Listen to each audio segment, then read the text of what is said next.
রাসূল ডাকতেছেন, সাহাবীরা রে, আমার এই শহীদদেরকে দাফন করে দাও। শর্ত হলো গোসল দিও না, রক্তমাখা জামা কাপড়গুলো পাল্টাইও না, এই রক্তমাখা জামা সহ দাফন করে দাও। হাসরের ময়দানে আমি নবী এই শহীদগুলো লইয়া আল্লাহর আরশের কিনারে যাইয়া দাঁড়াবো, দেখাবো আমার উম্মতের মতো কেউ নি আল্লাহকে পাওয়ার জন্য এইভাবে কষ্ট করেছে।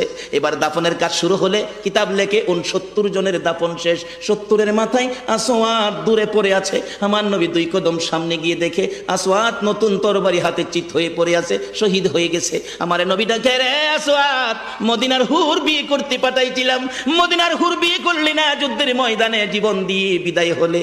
আসওয়াদ রে, নতুন তরবারিটা হাতে রে। আসওয়াদ একজন সাহাবী বলেন, হুজুর বিয়ের বাজার করতে এসে আপনি যুদ্ধে গেছেন, খবর পাইয়া বিয়ের বাজারে টাকা দিয়ে যুদ্ধের বাজার করেছে, আসওয়াদ শহীদ হয়েছে। আমার নবী ডাকে, মাবুদ, আমার আসওয়াদকে তুমি কি দিবা গো আল্লাহ?